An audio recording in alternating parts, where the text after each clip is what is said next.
La nuit du 28 au 29 mars dernier aura été cauchemardesque pour de nombreux Librevillois. La forte pluie accompagnée de vents destructeurs a laissé sa signature, comme c'est le cas ici à Kébé chez cette famille. Lévi, étudiant en sciences économiques à l'université Omar Bongo, a tout perdu. J'ai perdu mes fascicules, il y a aussi mon ordinateur qui a pris un coup. C'est avec ça que je travaille. Je ne sais pas comment je vais faire avec mes choses qui sont à l'intérieur. Les jugements, il n'y a plus. Là, comment, tout est gaspillé. Les écoles des enfants, on a des enfants qui passent l'examen, le CEP, le concours cette année. Les jugements, il n'y a plus. Donc on appelle vraiment l'aide, que le gouvernement nous soutienne. C'est donc parti pour de longues nuits à la belle étoile pour cette famille qui ne sait plus à quel saint se vouer, tant les dégâts sont énormes. Je suis là, je n'ai pas le travail, je n'ai pas le mari. Mon mari m'a laissé avec beaucoup d'enfants comme ça.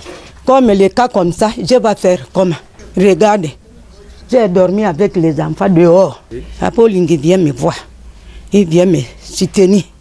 Un peu plus loin, derrière le marché banane, c'est ici, il y a quelques mois encore, que 7 membres d'une même famille avaient été engloutis à la suite d'un éboulement de terre. La zone, réputée accidentogène, fait parler d'elle une fois de plus.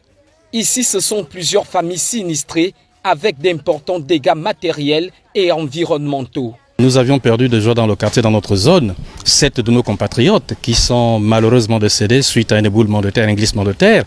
Et c'est justement à cause de cette situation que le président de l'époque, le président de CHU, M. Ali Bongo Ondimba, avait fait une descente ici.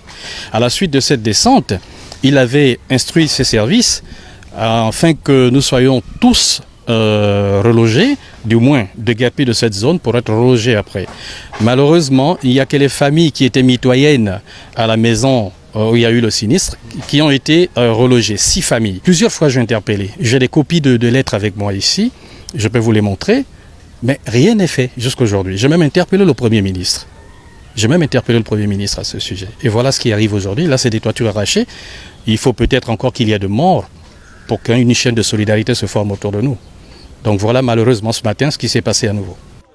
La Péri, autre zone visitée par l'orage. Le bilan semble plus corsé ici. En effet, on dénombre plusieurs blessés et surtout un décès. Oui, il y a eu des blessés.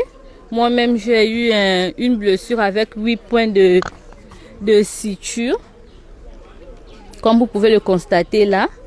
Et il y a eu un mort dans notre voisin.